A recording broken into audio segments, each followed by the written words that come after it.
ती गरिबको घरमा पुग्नुभयो र डाक्टर साहबले बिस्तारै सोध्नुभयो, हजुरलाई कहीँ आपरझट रूपमा कसैले दियो भने के गर्नुहुन्छ? गरिब प्रसन्न भयो, ओहो कसैले मलाई 1000 रुपियाँ दिन्छ भने मलाई त्यसै आएको 1000 रुपियाँमा म सबै राख्दिनँ, आधी त म जस्तै अर्को दिन दुखीलाई भोजन गराइदिन्छु, आधी राख्छु। त 1000 रुपियाँ सुनेपछि प्रसन्न भए, उनलाई केही असर परेन। अब डाक्टर साहबले फेरि उपाय लगाउँदै जानुभयो, भन्नुहुन्छ अब हजुरलाई कसैले 5000 दियो भने के गर्नुहुन्छ? त फेरि भन्नुभयो ती गरिब व्यक्तिले, मलाई यतिकै 5000 कसैले दिन्छ भने म त्यसमा पनि आधी आफूलाई राख्छु, आधीले म एउटा कुनै सार्वजनिक ठाउँमा धारा बनाइदिन्छु। त यहाँ पनि सफल हुनुभयो डाक्टर साहब, यहाँ 5000 मा। भन्दै भन्दै अब 10000 दियो भने के गर्नुहुन्छ? अब मनोबल बढाउँदै जानुभएको छ, ती गरिब व्यक्तिको मनोबल बढ्दैछ। त यसै हाँसी हाँसी भन्न लाग्नुभयो, 10000 त्यसै आउँछ भने म फेरि आधी आफूलाई राख्छु, आधीले लगेर कुनै एक ठाउँमा पार्टी बनाइदिन्छु, एउटा प्रतीक्षालय बनाइदिन्छु। त यसरी 10000 पछि 20000, 20 पछि 50, 50 पछि 1 लाख, 2 लाख गर्दै गर्दै गर्दै गर्दै डाक्टर साहबले उनको मनोबल बढाउँदै जानुभयो। त भन्दै भन्दै भन्दै जाँदा उनको कुनै स्वास्थ्यमा प्रतिकूल असर परेको छैन। त यसपछि डाक्टर साहबले भन्नुभयो, अब हजुरलाई करोडसम्म पुर्याउनु भयो, अब 1 करोड पाउनुभयो भने के गर्नुहुन्छ? त गरिब व्यक्तिको मनोबल बढिसकेको छ। त उनले भन्न लागे, डाक्टर साहब 1 करोड मलाई कसैले त्यसै दिन्छ भने म एउटा धर्मशाला बनाइदिन्छु, आधी आफू राख्छु, आधी धर्मशाला बनाइदिन्छु। त यस्तै प्रकारले अब यहाँ पनि कुनै असर परेन। भन्नुभयो 2 करोड दिएपछि 2 करोड पाउनुभयो भने के गर्नुहुन्छ? फेरि उहाँले त्यसै गरी भन्नुभयो, म फलानु काममा आधी लगाइदिन्छु, आधी लिन्छु। 3 करोडमा पनि, 4 करोडमा पनि। यसरी मनोबल बढ्दै बढ्दै गएको थियो। त डाक्टर साहबले सोच्नुभयो, अब मेरो काम सफल छ। त भन्नुहुन्छ, अब हजुरलाई कसैले यतिकै 5 करोड ल्याएर दियो भने के गर्नुहुन्छ भनेर जब गरिबलाई डाक्टर साहबले सुनाउनु भयो, तब ती गरिबले के उत्तर दिए भने, डाक्टर साहब अरू कसलाई भनौँ, मलाई कसैले 5 करोड दियो भने आधी म हजुरलाई नै दिन्छु भनेको डाक्टर साहब नै फेन्ट हुनुभयो। अर्थात् डाक्टर साहबले यो सोच्नु नै भएको थिएन कि मलाई नै 2.5 करोड आउँछ भन्ने। त्यस कारणले नसोचिएको वस्तु एकाएक आउने भयो भनेर डाक्टर साहब आफै बेहोस हुनुभयो। सुन्ने बित्तिकै झट्ट। यस्तै भनाइको मतलब हामी संसारमा जब कुनै सुखको वस्तु किन नहोस्, त्यो सांसारिक सुखको वस्तु यसरी एकाएक प्राप्त भयो भने त्यसले पनि हामीलाई असर गर्छ, दुखी बनाउँदछ। र दुःखको कुरा त झन् त्यसै पनि हामीलाई असर गरिहाल्छ। त्यस कारणले यो संसारमा त्यस्तो कुनै चिज महत्त्वपूर्ण छैन जसले हामीलाई सुख नै दिइरहन्छ भन्ने कुरा केही पनि छैन। त यस प्रकारले हामीले संसारका जे जति वस्तु छन् ती सबै नै तुच्छ हुन्, दुःखदायी हुन् भनेर नबुझ्दासम्म, यस कुरालाई दृढ रूपमा स्वीकार नगर्दासम्म हाम्रो भगवान प्रतिको भक्ति पनि दृढ हुन सक्दैन। त्यस कारणले यो दृष्टि ताजा बनाइरहनको निमित्त हामी यही बारम्बारको सत्सङ्ग र स्वाध्यायद्वारा, परमात्माको चिन्तनद्वारा नै यसरी सफल हुन सक्छौँ। र जो नश्वर जगत छ यसमा हाम्रो स्वतस्फूर्त रूपमा मन आकर्षित भइरहन्छ। त यसबाट वञ्चित हुन, मनलाई नियन्त्रित गर्न र भगवानको अथाह प्रेमको आनन्दको अनुभूति गर्न, यसरी नै भगवान प्रतिको महिमालाई बुझेर जगतको जो तुच्छता छ, हीनता छ, त्यसलाई पनि बुझ्नु पर्दछ। यहाँको नश्वरतालाई, यहाँको तुच्छतालाई, क्षणभङ्गुरतालाई बुझ्यौँ र भगवानको सत्यतालाई, भगवानको शाश्वततालाई, नित्यतालाई बुझ्यौँ भने अवश्य पनि हाम्रो भक्ति दृढ हुँदै जान्छ र भगवानमा अथाह प्रेम हुँदै जान्छ। त भन्दै अब बिचमा छोटो एउटा भजन जोडौँ र फेरि हामी यस प्रसङ्गमा अगाडि बढ्नेछौँ। हिजो जो हजुरहरूलाई भगवानको 5 स्वरूप, त्यस्तै आत्माको 5 स्वरूपको वर्णन गरिएको थियो। अब हामी भगवत प्राप्तिको उपाय 5 स्वरूप के हो त्यो सुन्दछौँ। त्यस्तै जीवनको पुरुषार्थको 5 स्वरूप के हुन् र भगवत प्राप्तिमा आउने विरोधीका 5 स्वरूप के हुन् त्यसको चर्चा गर्नेछौँ। त आउनुहोस् बिचमा हाम्रो राम गोपालज्यूको भजन सुनौँ, त्यसपछि अन्तिममा अरू कसैको इच्छा हुन्छ उहाँलाई पालो दिनेछौँ। हजुर हजुरहरूलाई अति संक्षिप्तमा दोहोऱ्याउँदछु। स्वस्वरूप भनिन्छ जसलाई, आफ्नो स्वरूप, आत्माको स्वरूप पनि 5 छ। त्यो के हो त भन्दा, एउटा हो नित्य, गरुड विश्वक्सेन आदि, जो भगवान होइन भगवानको सेवक हो, आत्मा नै हो उहाँ पनि। नित्य जीव भनिन्छ नित्य रूपमा। त्यस्तै अर्को आत्माको स्वरूप छ मुक्त, जो संसारमा आइकन पनि मुक्त भएर जानुभयो, भगवत धाम प्राप्त गर्नुभयो, मुक्त आत्माको स्वरूप। त्यस्तै अर्को छ बद्ध, संसारमै बाँधिनु भएको, विषयमा अज्ञानमा बाँधिने खालका व्यक्तिहरू छौँ, यो आत्मालाई भनिन्छ बद्ध आत्मा। त्यस्तै अर्को हुन्छन् केवल, अर्थात् आत्माको त पूर्ण बोध भएको परन्तु परमात्माको अनुभूतिमा नपुग्नु भएको, संसारबाट मुक्त भइकन पनि परमात्मामा नपुग्ने, आत्माको मात्रै अनुभव किन्नु भएका, उहाँलाई केवल भनिन्छ। र अर्को हुनुहुन्छ मुमुक्षु, हजुर हामी जस्तै मोक्ष शान्ति प्राप्तिमा लागिरहने, हामी सब मुमुक्षु छौँ। यो 5 स्वरूप हो हाम्रो आत्माको स्वरूप। यस्तै परमात्माको 5 स्वरूप पनि हिजो चर्चा गरे जस्तै, एउटा हुन्छ परस्वरूप, भगवानको परस्वरूप भनेको परम धाममा जो निवास गरिबक्सन्छ। परम धाम छ कि छैन भन्ने कुरामा पनि कतिपयले त अब यो सिद्धान्त आफ्नो आफ्नो प्रतिपादन गर्ने क्रममा कतिले यसलाई स्वीकार गर्नुभएको छ, कतिले अलिकति शङ्का गर्नुहुन्छ। परमधाम भन्ने कहाँ छ र यही नै हो भन्नुहुन्छ। त्यस्तै स्वर्ग नर्क भन्ने कहाँ छ र यही नै हो भन्नुहुन्छ। परन्तु अब हेर्नु, पहिला थोरै यो स्वर्ग र नर्ककै कुरा थोरै बुझौँ। अब स्वर्ग के हो कहाँ छ भन्दा, यो धरतीमा पनि छ, यसलाई पनि जो त्यसलाई स्वर्ग भन्न मिल्छ, जो दुःखमय जीवन छ त्यसलाई नर्क भन्न मिल्छ। परन्तु यो भन्दा भिन्न पनि छ जो शास्त्रद्वारा प्रमाणित गरिएको छ। कसरी भन्दा, हामीले गायत्री मन्त्र धेरैले सुनिसकेका छौँ, धेरैलाई थाहा छ, आजभोलि क्यासेटमा पनि बजेको सुनेकै छौँ। भूर्भुवः स्वः, अगाडि धेरै भन्नु पर्दैन।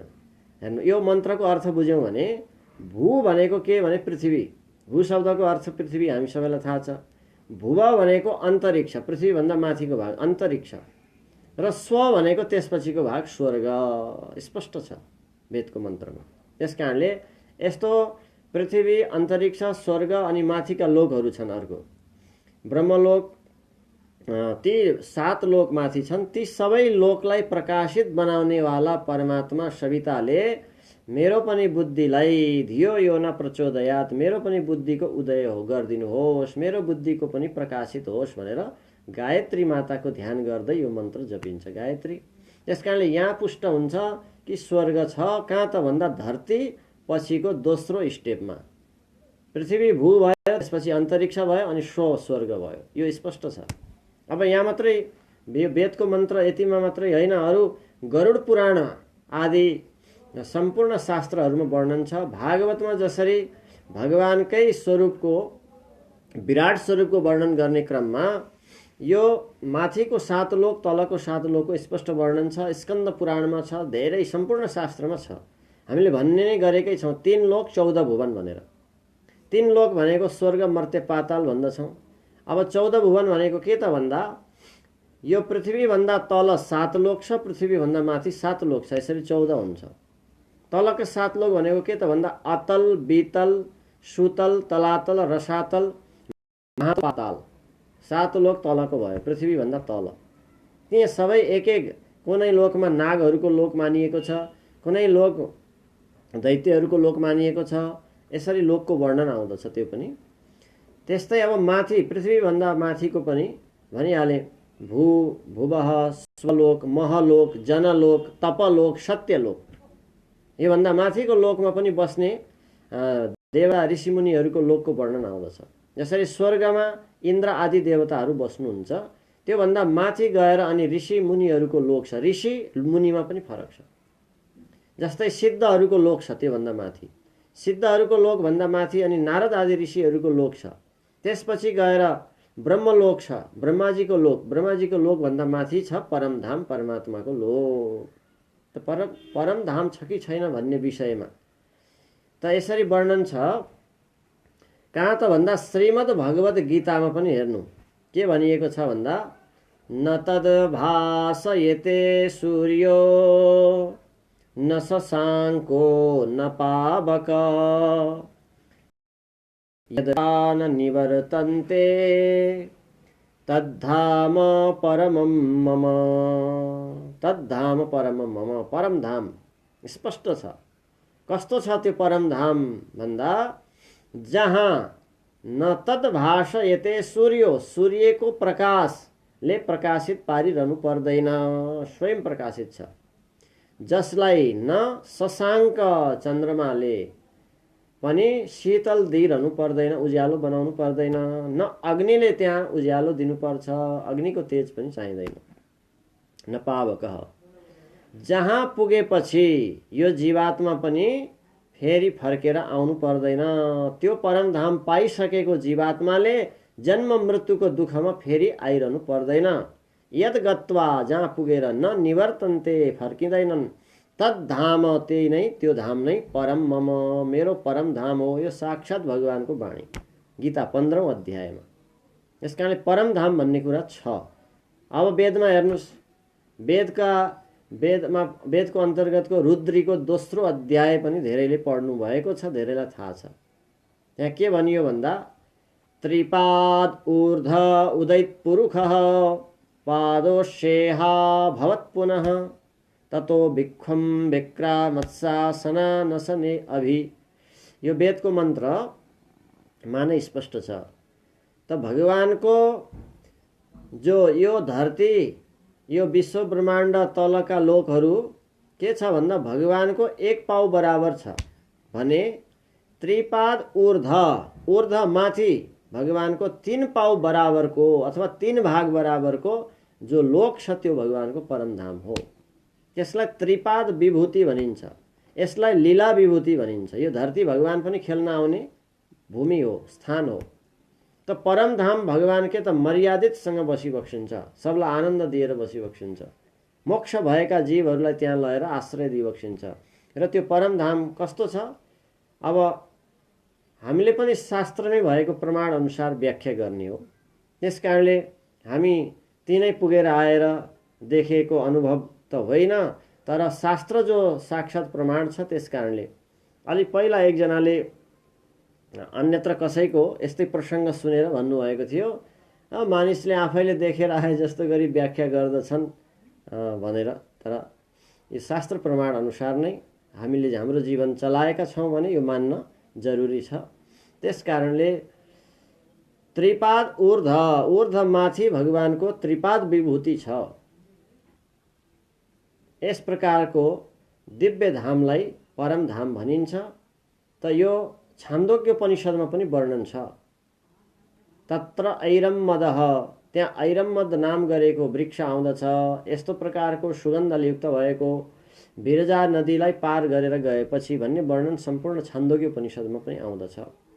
त यस प्रकारले त परम धाममा नै निवास गर्ने नित्य रूपमा भगवान विराजमान हुने जो स्वरूप छ त्यसलाई पर स्वरूप भनिन्छ। त्यहाँ भगवान हामी मुक्त भएर गएका पूर्व जीवलाई स्वीकार गरेर खुसी भएर प्रसन्न भएर अनि सेवामा लगाइबक्सन्छ, आफू राजावत बसिबक्सन्छ, अरू सबै प्रजावत भगवानको सेवा आश्रयमा लाग्नुहुन्छ। र त्यहाँ कुनै प्रकारको दुःख छैन, त्यहाँ कुनै प्रकारको भोक हुँदैन, प्यास हुँदैन, रोग हुँदैन, शोक हुँदैन, चिन्ता हुँदैन, भय डर त्रास केही पनि हुँदैन, जन्म मृत्युदेखि रहित हुन्छौँ। यस कारणले यसै शीर्षकमा मैले आफ्नो एउटा रचनामा एउटा सानो भजन पनि बनाएको छु। हामी फेरि भोलि पर्सि सुनाउँला। यसको सार बोल छ, के छ भने संक्षिप्त छोटो 2 लाइन हजुरहरूलाई वर्णन गरौँ। हामी सबैको वास्तविक घर नै परम धाम हो, परमात्माको धाम नै हाम्रो वास्तविक घर हो। यो संसारको घर त किरायको घर जस्तै हो, यहाँ क्षणभङ्गुर अवस्था लिएर बसेका छौँ। त्यस कारणले घर हाम्रो वैकुण्ठ बिरजा पारी जाने मार्ग अर्चिरादि उपाय प्रपत्ति। त अर्चिरादि हुँदै अर्थात् अग्निलोक हुँदै हुँदै हुँदै जाने मार्ग हो, प्रकाशको मार्ग हुँदै हुँदै जाने लोक हो भगवानको धाम। त्यस कारणले जाने मार्ग अर्चिरादि उपाय हो प्रपत्ति। प्रपत्ति भनेको भगवानको शरणमा परेर भगवत शरणागतिलाई स्वीकार गरेर भगवानको धाम प्राप्त गर्न सकिन्छ भन्ने सम्पूर्ण सार शास्त्रहरूद्वारा प्राप्त छ। यसरी भन्दै थिएँ, भगवान जो एक स्वरूप हुनुहुन्छ भगवानको, त्यो पर स्वरूप हो, परमात्मा परमधाममा निवास गर्ने स्वरूप। अर्को स्वरूप छ भगवानको, हिजै बताइयो, व्यूहावतार। व्यूह स्वरूप भनेको जो एकै परमात्मा नै फेरि आफ्नो अंश 3 बनाएर ब्रह्मा विष्णु महेशको स्वरूपमा भगवान भित्र प्रवेश गरिबक्सन्छ, संकर्षण प्रद्युम्न अनिरुद्ध बनेर। यो नामद्वारा भगवानले 3 अंश विष्णु ब्रह्मा र महेशमा प्रवेश गराएर बसिबक्सन्छ। त यस प्रकारको यो व्यूह अवतार हो भगवानको, व्यूह स्वरूप। अर्को भगवानको विभव स्वरूप हिजै बताइयो, रामकृष्ण बुद्ध कल्की आदि बनेर युग युगमा आउने स्वरूप हुन्छ। त अर्को हुन्छ अन्तर्यामी, हामी सबै प्राणीमा चराचरमा व्याप्त भएर बसिबक्सेको छ, सर्वव्यापी अन्तर्यामी स्वरूप। र अर्को हुन्छ अर्चावतार, जहाँ बोलाउँछौँ त्यहाँ पनि आएर सीमित भएर बस्दिबक्सन्छ, मूर्तिमा फोटोमा जहाँ हाम्रो श्रद्धा छ त्यहाँ आएर बसिबक्सन्छ। यो अर्चावतार, पूजन गर्नको लागि पूजक भएर बसिबक्सन्छ। यसरी भगवानको 5 स्वरूप छ भन्ने वर्णन हिजो गरियो, यसैलाई आज दोहोऱ्याइयो। अब हाम्रो जीवनका पुरुषार्थ के हुन् त? मानव जीवनको पुरुषार्थ पनि 5 छन्। साधारण 4 त हामी सबैले बुझेका छौँ, धर्म अर्थ काम मोक्ष। यो 4 पुरुषार्थ हामीले बुझेका छौँ, तर एक थप यहाँ हुँदैछ। के त भन्दा धर्म अर्थ काम, आत्मा अनुभव, ईश्वर अनुभव। यो हो मानव जीवनको पुरुषार्थ। किनकि मोक्ष भनेको पनि प्राय वास्तविक रूपमा त्यही नै हो, तर मोक्ष 2 किसिमको हुने हुनाले एउटा बताइयो कैवल्य मुक्ति, म आत्मा हुँ भनेर आत्मामा मात्रै अडेको हुने, भगवानलाई चाहिँ नभेटेको पनि हुन्छ, त्यसलाई मोक्ष कैवल्य मोक्ष भनिन्छ। त अर्को मोक्ष हुन्छ भगवान नै प्राप्ति गरेर भगवानको पनि आनन्दमा अनुभूतिमा डुब्ने मोक्ष। त्यस कारणले 2 किसिमको पुरुषार्थ बताइयो, एउटा आत्मा अनुभव, अर्को परमात्मा अनुभव। त्यस कारणले यो 5 पुरुषार्थ हो हाम्रो, धर्म अर्थ काम, आत्मा अनुभव, ईश्वर अनुभव। त्यही मोक्षलाई नै 2टा भागमा वर्णन गरिएको, धर्म अर्थ काम मोक्षमा। मोक्ष हो आत्मा अनुभव र ईश्वर अनुभव रूपी। त यसरी धर्म भनेको के हो? अब यसको परिभाषा राम्रोसँग बुझ्न जरुरी छ। जीवनको पुरुषार्थ नै, हाम्रो पुरुषार्थ नै पहिलो के हो? धर्म हो। धर्म भनेको के हो त? अब धेरैलाई थाहा छैन धर्म भनेको के भन्नुहुन्छ। धर्म भनेको यस्तै मान्नु, पूजाआजा गर्नु, मठ मन्दिर जानु, राम्रो काम गर्नु धर्म हो। यो पनि धर्म हो, तर धर्मको खास यथार्थ परिभाषा अति सजिलो पनि छ, महत्त्वपूर्ण पनि छ। अस्ति पनि बताइयो धर्म भनेको के त भन्दा वेद प्रणहितो धर्म ह्यधर्मस्तद विपर्यय वेद नारायण साक्षात् स्वयंभूरिति सुश्रुम। वेद अनुकूलको आचरण गर्नु नै एउटा धर्मको परिभाषा हो, सबभन्दा मूल परिभाषा। शास्त्र अनुकूलको जीवनमा आचरण गर्नु नै धर्म हो। शास्त्रले नगर्नु भनेको कर्म गर्दछ, त्यही नै अधर्म हो। यसैमा धेरै कुरा पर्दछन्, कसैको ईर्ष्या नगर्नु, डाह नगर्नु, हिंसा नगर्नु, चोरी नगर्नु, सारा शास्त्रको वर्णन। त अब अर्को संक्षिप्त रूपमा हामीले यथार्थ रूपमा बुझ्नुपर्छ के भने यो सबै हामीले बुझेकै कुरा हो भन्ने उत्तर। त धर्म भनेको बुझ्नु, इन्फर्मेसन लिनु मात्रै होइन। त्यसकारणले महाभारतमा धर्मको परिभाषा छ, धारणा धर्म इत्याहु। धारणा गर्नुलाई धर्म भनिन्छ। केवल इन्फर्मेसन लिनु, बुझ्नु, जानेको छु भनेर भन्न जान्नु मात्रै पनि धर्म होइन। धारणा गर्नुलाई नै धर्म भनिन्छ। बुझेको कुरालाई जीवनमा स्वीकार गरेर पालन गर्नुलाई धर्म भनिन्छ। त्यसकारणले अर्को छ धर्मको परिभाषा, धर्मेण धार्यते प्रजा। त्यस्तो धर्म स्वयंले धारण गरेको आचरणद्वारा प्रजाको पनि रक्षा हुन्छ। प्रजाको अर्थ आफ्नो सन्तति, आफ्ना इन्द्रिय सबैको रक्षा हुन्छ। त्यसकारणले धर्मको अर्को अझै मनुजी महाराजको परिभाषा छ अति राम्रो। धर्म भनेको के हो भन्दा सूर्यतां सर्वधर्मस्वं श्रुत्वा चैवावधार्यताम् आत्मनः प्रतिकूलानि परेषां न समाचरेत्। के भन्नुहुन्छ मनुजी महाराज भन्दा सबै धर्मको परिभाषाहरूलाई सुन्नु। सूर्यताम सूर्यताम सुनेपछि त्यसको जति जति उत्तम छ पालन पनि गर्नु। श्रुत्वा चैव अवधार्यताम। त धर्म पनि गर्दै अनि फेरि अरूको हिंसा पनि गर्दै गऱ्यौँ भने धर्म पनि के हुन्छ? विनष्ट हुँदै जान्छ, त्यो पुण्य नष्ट हुँदै जान्छ। त्यसकारणले बनुजी महाराज भन्नुहुन्छ, आत्मनः प्रतिकूलानि, आफूलाई जुन व्यवहार अरूले गरेको मन पर्दैन त्यो व्यवहार अरूप्रति पनि नगर्नु। यही धर्मको परिभाषा हो। बस यति बुझ्यौँ भने यहाँ पनि बहुत महत्त्वपूर्ण सार छ। आफूलाई अरूले गरेको जुन व्यवहार मन पर्दैन त्यो अरूप्रति नगर्नु। त यसमा सबै आयो। आफूलाई गरेको गाली मन पर्दैन, निन्दा मन पर्दैन, होच्याएको मन पर्दैन, ठगेको मन पर्दैन, झुक्क्याएको मन पर्दैन, त आफूले पनि अरूप्रति नगर्नु नै धर्म हो। त एकतिर भजन कीर्तन, एकतिर सत्संग, एकतिर गर्छौँ, फेरि यो व्यवहार छोड्दैनौँ, फेरि यो आफ्नो कुकृत्य छोड्दैनौँ भने हामीले जीवनमा धर्म कमाइरहेका हुँदैनौँ। यो पुरुषार्थ गुमिरहेको हुन्छ हामीबाट। त्यसकारणले तुलसीदासजी महाराज पनि भन्नुहुन्छ, त भगवान कसरी खुसी हुनुहुन्छ, कस्तो आचरणले भन्दा, मन क्रम वचन छाडी चतुराई, भजत कृपा करिहे रघुराई। मन क्रम वचनद्वारा नै चतुर्याई छोडेर, छलछाम छोडेर भजन गऱ्यो भने बल्ल भगवान प्रसन्न भइबक्सन्छ। त्यसकारण छल कपटले होइन, धर्म पनि यस्तो परिभाषाले बुझ्नु पर्दछ। त्यस्तै जैमिनी ऋषिको पनि मत छ, चोदना लक्षणार्थो धर्म। जैमिनी ऋषि भन्नुहुन्छ वेद, चोदना भनेको वेदद्वारा, चोद भनेको वेद, वेदद्वारा जुन लक्षण गरिएको छ त्यही नै हो धर्म। अब गीताचार्य भगवान भन्नुहुन्छ के त भन्दा, स्वधर्मे निधनम श्रेय परधर्मो भयावह। त्यसकारणले हाम्रो जो स्वधर्म छ, स्वधर्म भनेको सनातन परम्परादेखि चल्दै आएको, म आत्मा हुँ, परमात्मा हुँ, परमात्मालाई बुझ्नेवाला हुँ, चिन्नेवाला हुँ, परमात्मालाई चिन्नु पर्दछ। यस्तो जो आत्माको धर्म स्वधर्म छ, यस्तो जो हाम्रो सनातन परम्परा छ, वेद अनुसारको संस्कार छ, त्यो नै हो धर्म। संस्कार पनि एक प्रकारको धर्म हो। त यस प्रकारले धर्मको धेरै परिभाषा छ। यति मात्रै बुझौँ, हामी शास्त्र अनुकूलको जीवनमा आचरण गर्ने, संस्कार बनाउने कोसिस गऱ्यौँ भने यो नै एउटा हाम्रो ठुलो पुरुषार्थ हो, अझै सजिलो अर्थमा।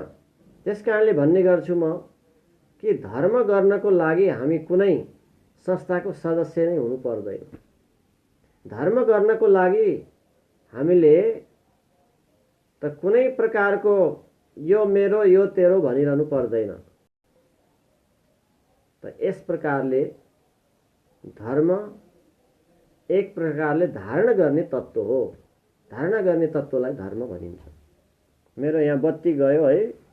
अब हजुर म फेरि नेट बन्द हुँदैछ, बत्ती गयो।